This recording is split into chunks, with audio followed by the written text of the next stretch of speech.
안녕하십니까. 한의학 입문 TV 강의를 맡은 한의사 이한영입니다. 반갑습니다. 자, 오늘은 11편의 14번째 조문에 대해서 한번 같이 읽어보겠습니다. 비사장.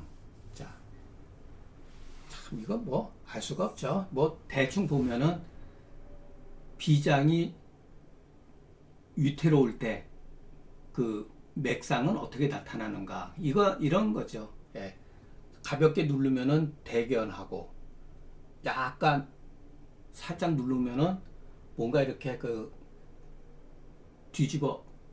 잔이 뒤집어 엎은 것 같으며 결결하며 장차 요동하는 자는 죽는다. 저는 솔직히 말해서 이게 무슨 말인지 하나도 알 수가 없어요. 예. 여러분 가운데 이거를 이해한 분 있으면은 저 좀 설명 좀 해주세요. 예. 이런 것들은 여러분 아무리 해석을 그럴듯하게 해도 의미가 잡히지가 않습니다. 이게 한문이라서 의미가 잡히지 않는 게 아니라 내용 자체가 문제가 있기 때문에 우리가 이해를 못하는 거예요.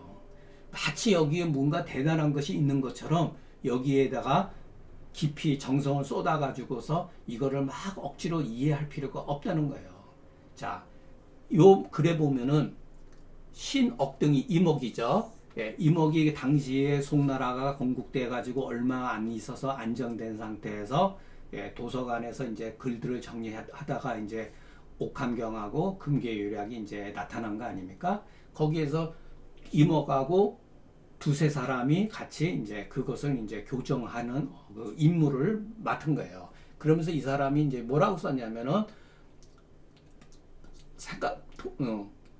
상고해보건대 5장에는 각각 중풍과 중환이 있더라. 그 조문에 보니까 있더라는 거예요.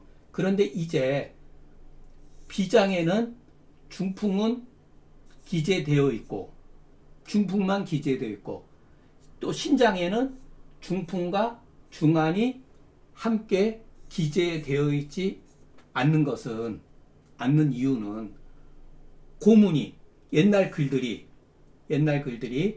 아주 그 책간이 뒤섞여서 혼란한 것이 너무나 심하고, 송나라에서부터 그 옛날에 한나라 때까지 떨어진 것이, 시간적으로 떨어진 거 이미 오래되어서 글로서 가히 그것을 보충해서 끼워 맞출 수가 없었다. 이런 말이 내포되어 있어요. 자, 과연 그러면은 우리는 이와 같은 사실에 대해서 이목이 이 글을 교열을 하면서 이와 같은 글을 썼는데, 이 글에 대해서 이분은 뭐라고 관점을 하냐, 고문이 간란하고 극단했기 때문에 자세히 파악할 수가 없다. 어떤 글로서 보충해서 메꿀 수가 없었다라고 표현을 한 거예요. 과연 이것이 합당하냐, 이렇게 생각을 하셔야 돼요. 자, 이건 제가 이 글에 대한 그 평론이에요. 아, 이목은 당대의 유사예요. 굉장히 이름 있는 사람, 선비죠. 그러기 때문에 학술원의 여러 사람들과 교열하는 가운데 이와 같은 문은 소위 말해서 올바른 그 글에 크게 같은 종류가 아니거늘 어찌해서 제거하지 않았는가. 이런 글은 잘못된 글이다라고 거기에 대해서 평론을 했어야 되죠. 근데 요략이 우리가 글을 읽기 어려운 이유는 그것이 극단하기 때문이 아니고 천착부위하기 때문인 거예요. 이거를 혼동하면 안 돼요. 그 간책이 뒤섞인 것이 너무나 심하기 때문에 우리가 글을 읽지 못하는 것이 아니라 억지로 갖다가 끼워 맞췄기 때문이라는 거예요. 이것을 우리들은 이목이 최소한도 이 정도 글을 써줬어야 됐어요. 이런 글들은 사실은 문제가 있는 글이다. 중경서 정문에 비교하면 이것은 크게 맞지 않는 글이다라는 것을 표기를 해줬어야 되는 거예요. 그런데 이런 식으로 책간이 뒤섞이면서 어지러운 게 너무나 심하기 때문에 그렇고, 옛날서부터 송나라가 한나라서부터 한 1000년 뒤이기 때문에 세월이 너무 멀어졌기 때문에 그런 식으로 얘기를 했는데 결코 그렇지가 않다는 거예요. 공자라든가 노노라든가 맹자라든가 이와 같은 글들은 송나라 때서부터 무려 2000년 전에 해당되는 1500년 전에 해당되는 그림에도 불구하고 읽을 수 있는 건 뭐겠어요? 합리적으로 글을 썼기 때문에 그런 거예요. 그러니까 합리적이지 않은 글은 오늘날 시대라 하더라도 우리가 이해할 수가 없다는 거예요. 여러분 솔직하게 의학인문 유명한 분이 번역해 놓은 거 다 갖고 계실 거예요. 그거 처음서부터 한글로 번역된 걸 처음부터 끝까지 읽어보면 몇 분이나 계세요. 얼마나 글을 잘 써놨을까. 해석은 거의 완벽하게 해석을 해놨음에도 우리들은 그걸 가지고 의학인문을 절대로 공부를 못한다는 사실이에요. 그 이유를 우리가 알아야 돼요. 아무리 이것을 국역으로 한다 그래도 국역을 하지 못했기 때문에 우리가 근계 요략을 이해하지 못하는 게 아니라 억지로 갖다가 끼워 맞췄기 때문에 비합리적인 글이기 때문에 이해를 못하는 거예요. 그렇기 때문에 이목이 우리 의학에 대해서 정말로 한없는 공을 세웠지만 또한 무궁한 해악을 남겼다. 그러니까 양날의 칼이라는 거예요. 고전이라고 하는 것은. 그렇기 때문에 좋은 책이라고 하는 것은 시대와 지금서부터 우리로부터 얼마나 멀리 떨어져 있느냐, 그것 때문에 어려운 게 아니고 한문으로 쓰여졌던, 영어로 쓰여졌던, 라틴어로 쓰여졌던 그것 때문에 우리가 글을 이해를 못하는 것이 아니라 잘못된 글은 전부 다 천착부회라는 거예요. 요즘 저기로 말하면 경광부회라는 거죠. 억지로 다 갖다 끼워 맞춘 글이라는 거예요. 전부 다가. 그렇기 때문에 우리가 이해를 못했다는 거예요. 그렇기 때문에 우리가 내 지식이 부족하다라고 너무 자책할 필요가 없습니다.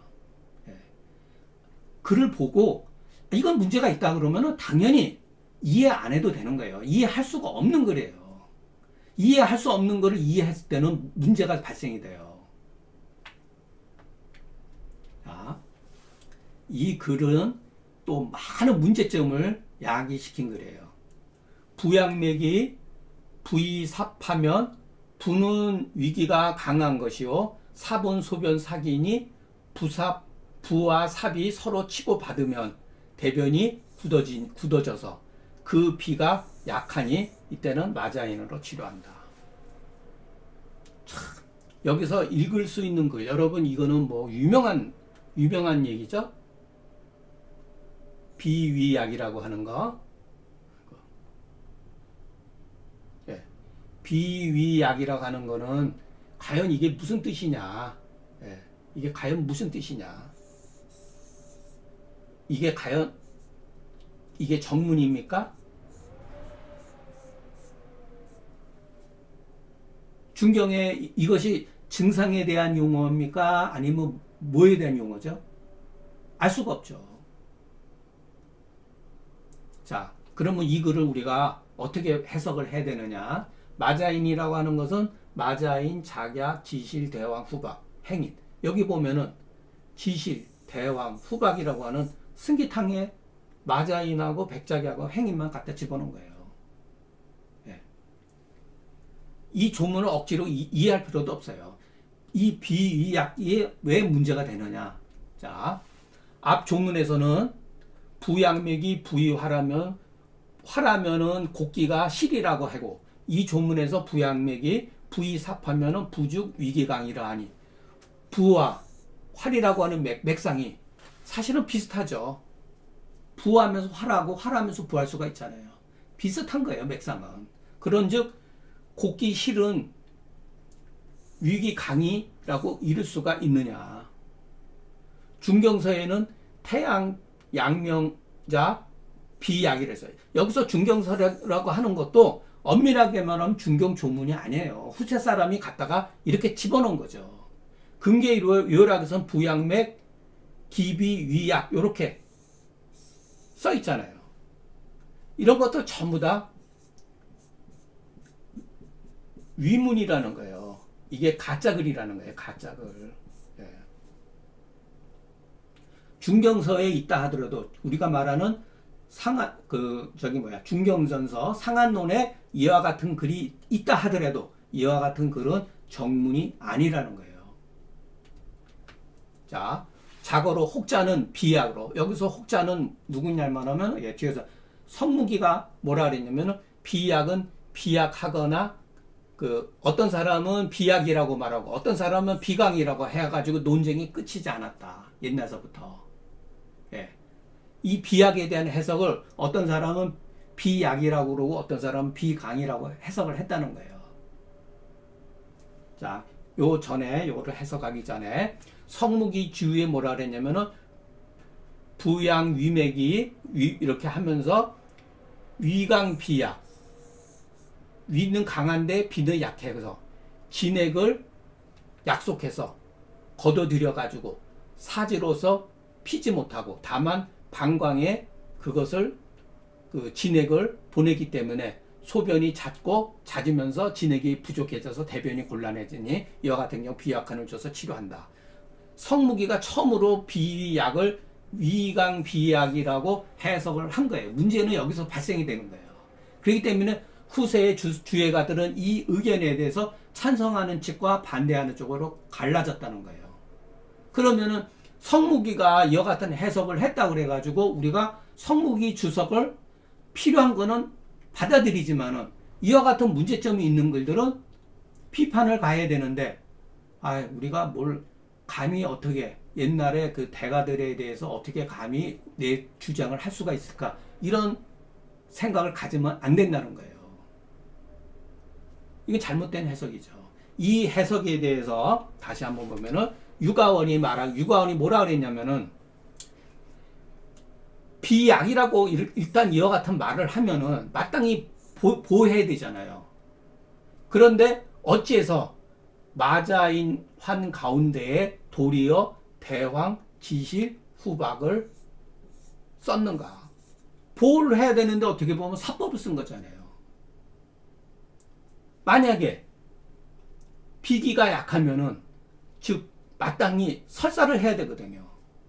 만약에 비기가 약하다고 한다면 즉 대변은 설사해야 되는데 어찌해서 반대로 대변이 굳어지는 이치가 있겠는가? 이건 유가원이 한 말이에요. 참 잘했죠. 평론을 잘했어요. 근데 여기도 유가원도 문제가 있다는 거예요. 여러분 요거를 잘 생각해 보세요.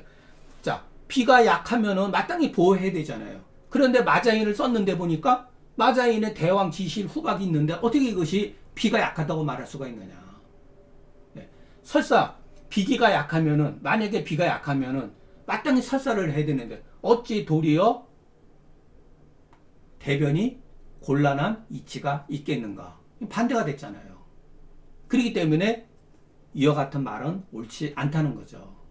그래서 유가원이 뭐라 그랬냐면은, 제가 비록 유가원의 이 말을 쫓으나 유가원의 상론편 개요를 읽어보면 유가원이 그 의학 전서의 가운데 그 상론편이라고 하는 것은 제가 뭐 읽은 건 아니에요. 솔직히 얘기해서 이거는 검색을 하다 보니까 그 경희대학에서 이 비가약, 그러니까 비위약에 대한 어떤 그것을 논문으로 돼 있는데 그 중에서 제가 이 부분만 취한 거예요. 예. 자, 뭐라 그랬냐면은 이건 유가원이 한 말이에요. 유가원이 누구에 대해서 말했냐면 비약을 위가 약하다, 위가 강하다, 아니 비가 약하다, 비가 강하다고 하는 그 설에 대해서 반론을 제기하면서 쓴 거예요. 이 사람들은, 이와 같은 자들은, 그러니까 유가원이 앞에 있는 사람들을 평론한 거죠. 이 사람들은 날마다 귀로 사설, 중경의 학설을 배우되 아주 그냥 뭐 자나깨나 중경의 글을 읽고 눈에 들어오는 건 전부 다 중경의 학설을 배우면서 배 가운데는 마음속에서는 이 상인이라고 하는 것은 관습적인 거, 옛날서부터 구태의연하게 전수되어진 그릇된 것, 비로한 학설들을 따랐다는 거예요. 다른 것을 알 수가 있다. 그런데 저는 이 문제에 대해서 유가언의 해석이 비록 처방의 뜻을 얻었으나 조문의 대의를 얻지 못했으니 그 시비 논쟁은 흡사, 그러니까 유가언이 됐던 성무기가 됐던 아니면 제3자가 됐던 이 시비 논쟁은 마치 흡사. 춘추에 이건 맹자가 말한 유명한 얘기거든요. 예, 이것은 뭐 춘추 가운데 기록되어 있는 가운데 의로운 싸움이 없다는 거예요. 다만 그 가운데 저쪽이 이 사람보다 명분이 조금 낫다. 저 사람이 이 사람보다 조금 낫다. 그런 정도의 개연성은 있다는 거예요. 자, 왜 그러느냐? 다른 게 아니다. 그러니까 요 조문에 관해서 유가온이 됐던 성무기가 됐던 제3자가 됐던 이 사람들은 조금씩 누가 누구보다 좀 좋다라는 정도의 그 차이밖에 없다는 거예요. 그 이유는 무엇이냐? 다른 이유가 아니다. 조문에서 말하는 이른바 위기강, 비위약이라고 하는 이 글 자체가 이것이 위문이라는 거예요. 위문이 잘못해서 일종의 정문에 들어왔다는 거예요. 제가 이 말은 중경서를 해석할 때도 누차 말씀드렸죠. 자, 거짓된 글이 정문에 들어온 예이다. 자, 중경은 이것이 증상입니까? 증상이 아닙니까? 위기강이라고 하는 게 증상이에요? 증상이 아니에요? 비위약이라는 게 증상이에요? 병인이에요? 알 수가 없죠. 그러니까 애매모호한 용어라는 거예요. 증상은 삼척동자가 들어도 다 알 수 있는 얘기잖아요. 소화가 안 된다. 설사를 한다. 대변이 굳었다. 호흡곤란이 있다. 예를 들어서 그 섬어증이 있다. 이와 같은 것이 명확한 증상이잖아요. 위기강이라는 게 도대체 어떤 뜻이죠, 이게? 조금이라도 그러기 때문에 우리가 해석에 있어서 글을 볼 때 이류, 조금이라도 가정법이에요. 조금이라도 이류가 있으면 반드시 이렇게 즉자를 붙인다는 거.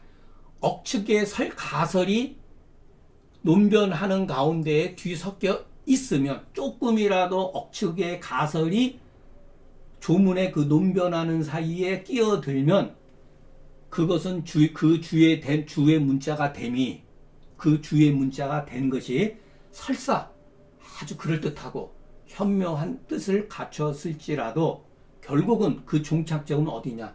묵은지서로 빠진다는 거예요. 그렇기 때문에 논쟁의 실마리를 일으킨다는 거예요. 그러니까 비위약이라고 하는 말에 어떤 사람은 비가 약하다고 그러고 비가 강하다 이렇게 상대적으로 완전히 나눠지잖아요. 왜 그렇겠어요? 억측의 설이기 때문인 거예요.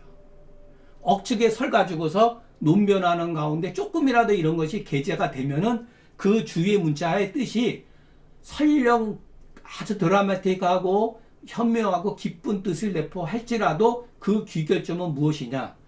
근거 없는 학설에 귀착이 된다는 거예요. 근거 없는 학설이 되면은 서로 옳다 그르다라고 논쟁이 끊이지 않는 거죠. 그렇기 때문에 우리가 중경서와 요략을 읽을 때 제가 그러죠. 누차 말씀드리죠, 여러분.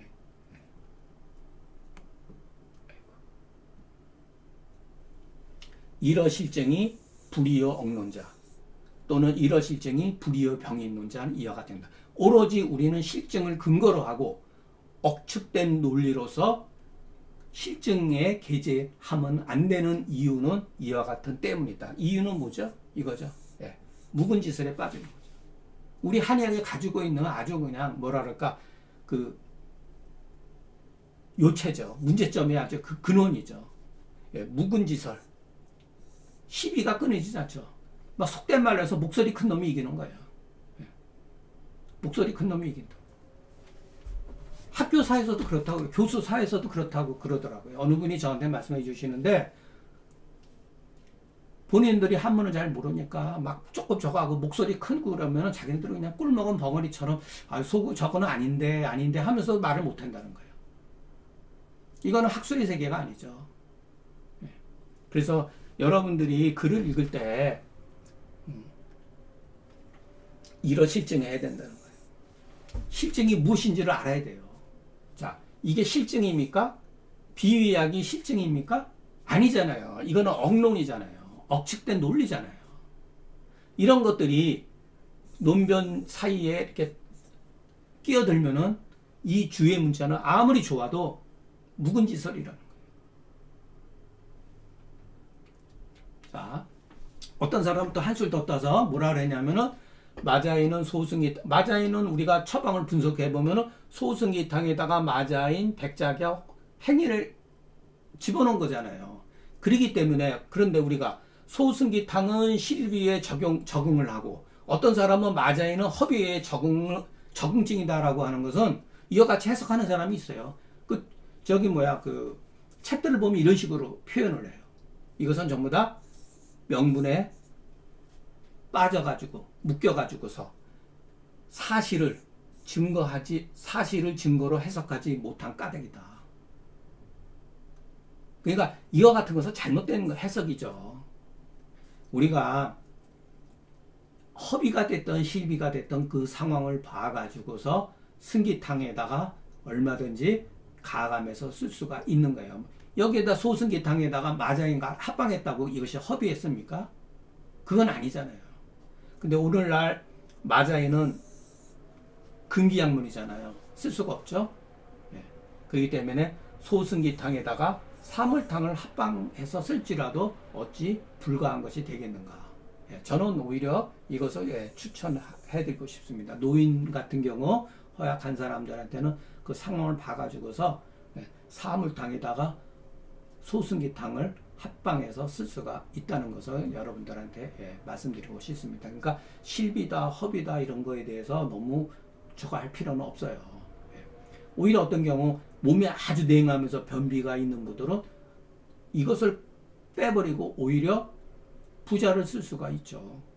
오히려 부자재를 쓰는 경우도 있으니까 변비에. 물론 특이한 케이스겠지만은 그렇기 때문에 이거는 마자인화는 그 허비에 쓰고 소승기탕은 실비에 쓴다라고 하는 것은 사실에 근거한 해석이 아니라는 거예요. 자, 오늘 오래간만에 이제 저도 강의를 하다 보니까 조금 그 마음이 앞서고 충분히 설명을 했나 이런 생각이 듭니다. 조금 이해해 주시기 바랍니다. 그리고 또 한 가지 제가 이제 그 강의를 하다 보면은 마음이 급해가지고 글을 쓸 때 옛날에도 맹자는 공리주의를 배격했는데 이 공리를 깜빡해가지고 예를 들어서 이 공리를 썼다든가 아니면은 이 공리를 썼다든가 이랬는데 이거는 잘못된 거죠.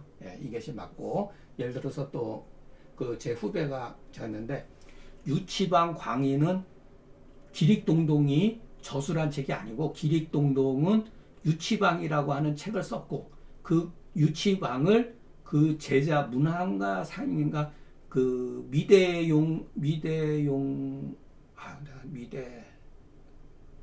미대용상이라고 그랬나?